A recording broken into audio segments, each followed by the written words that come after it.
Welcome back to the second edition of the Carillon Sports Roundtable. I'm your host, Alex Johnson. Diving right in. Browns won their first game preseason against U of A, 40-28. Did really well. What's this looking like for the rest of the season? Well, I don't think we can exactly judge what they've done off of just one preseason game right now. I think they did a lot of things well. I think the offense is really crisp. Came in shuttling. They have a really good rapport with a number of receivers, Addison Richards and Riley Wilson. They look good, but it is a preseason game. We have to wait to see what they look like against UBC this coming Friday.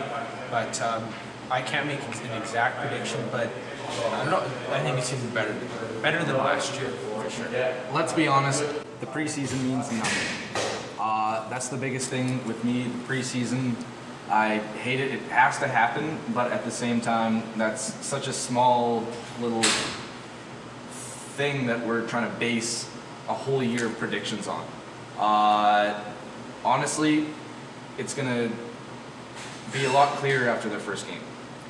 So I think, we have First game jitters, right? Yeah, we have to revisit this after they play UBC.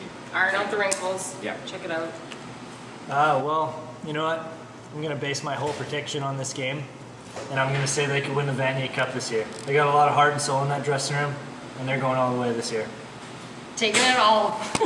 Okay, so recently cut St. Louis Rams openly gay defensive end Michael Sam just offered a spot on WWE Raw. Where do you think Sam's career is going from here? NFL, WWE, what are we thinking? Well, WWE is not going to help his career whatsoever. I think he's going to end up in arena football, maybe CFL, if he tries out. I'm thinking CFL with this whole Michael Sam thing. I think it would be great for the league. People would actually watch the CFL for once down in the States. Yeah. And out of the Western provinces, I think the Owls would be a great fit. You got Ocho and Michael Sam in there. That'll be a team that everyone watches now. They're the worst team in the CFL, but Nobody watches because of Ocho Cinco. no. I think a couple of people watch because of Down in Ocho the Cinco. States. He Down doesn't in the even States play. they do. He doesn't even play. Yeah, but they still like it. The media exposure would be insane in Montreal. But as for me, Michael Sam shouldn't be playing in the CFL. He shouldn't be playing in the AFL, and he should not be a wrestler. That's just not a good career decision right now. He should be on an NFL roster right now. Maybe not the 53-man roster that plays every game, but at least the practice squad. This guy's the SEC Defensive Player of the Year. Yeah. He's really good. He's not a star player like someone like Jadeveon Clowney, but he's good, and he's proven that to us. He had 2.5 sacks in this preseason. He even sacked Johnny Manziel, which blew up the internet. But he should be on a practice squad. He shouldn't be wrestling. I don't know. When it comes to WWE, they're just looking for ratings. They're trying to compete with Monday Night Football for the coming 5 months. So that's not a future for him. Someone is going to pick him up on a practice squad roster. At least a bad team. Definitely, I'm cutting it off there. However, it's Labor Day weekend. What's everybody doing on Labor Day weekend? They're watching the Bombers play against the Riders. We took it home. We got the big win. So what are we looking at now?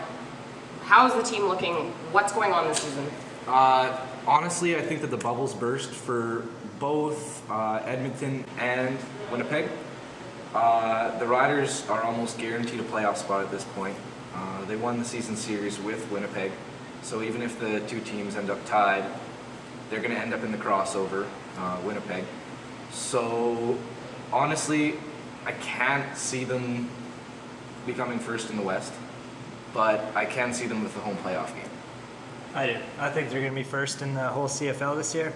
And I'm not going to say that the bubbles burst on Edmonton because what are they, like 7-2 right now? Yeah, The bubble hasn't burst. They lost one game to the Stamps. And but I still think that the Riders are on a roll right now. They're going to be at the top of the league come playoff time. Yeah, the Riders, they're still one of the best teams in the entire CFL right now. They're a bunch of winners. I don't see why they can't have a home playoff game. The East is terrible. I just trust a team that's won so many games recently. So they won the Grey Cup.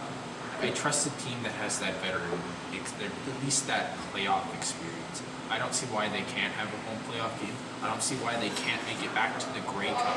And if they make it to the Grey Cup, I think, can we assume that a team from the West is probably going to win the Grey Cup this year? If a team magically from the East makes it, they're not going to win. It's pathetic. The big thing, though, how beat up is a team from the West going to be going into the Grey Cup? That's what I'm worried about. I can see a team like Toronto coming out of the East and actually winning the Grey Cup this year because they're going to be so beat up. That's the biggest thing with me. I don't think so. Okay, no, I'm cutting it off again. Sorry, boys. We got time here. I'm going right into NHL expansion. 2017, 34 teams. We got Vegas coming in, we got Seattle, we got Quebec, and we have Toronto. So, names. Let's talk names here. Oh my God. Well, Toronto shouldn't even have another team. Like, they're barely hanging on to the first one right now. not in fans or anything like that, but they just suck. So I'm not even going to go for names for Toronto team. But Quebec City should definitely go back to the Nordiques. They shouldn't have left there in the first place. I like the Las Vegas Aces for the Las Vegas franchise. And Seattle, I don't know, just a generic sports team name like the Wildcats would be fine. I don't know. That's my opinion. For me, for Seattle, Supersonics with an X. Let's throw a curveball in here. For Quebec City, we're gonna go back to the Nords. It's history. The Jets did it. For the second Toronto team, we're gonna go with the Toronto Duplicates, just because that's all they're gonna be. MLSC is gonna end up coming out owning them, and it's basically, I feel like it's gonna be a farm team for the Maple Leafs. A second farm team. Same ownership, if that does happen. And Las Vegas, it really doesn't matter in my opinion. Las Vegas is going to become the new California Golden Seals. They're going to be irrelevant 5 years after they get into the NHL. As for me, I really don't care about names, but I think really the NHL I think is being a little too aggressive here in expanding with 4 teams. Most leagues do it and give you 1 team, 2 teams at a time, but NHL is going right at this thing. Honestly, if they really want to expand with 2 teams. Bring back the Nordiques because you know that the popularity is there, right? And everybody has their gear already. And then go to the Northwest. Go to Seattle. That's a good idea. There's almost nothing out there right now in terms of an NHL team other than the Canucks. But Seattle's already building a stadium. They got the arena. They're ready for hockey and basketball. I think it's a really good idea that they go to Seattle. Definitely. However, let's not get off track here. We're talking names, so boys, gentlemen, always a pleasure. Thank you. That's all the questions I have for this week, so I'll see you next week. Thanks for watching.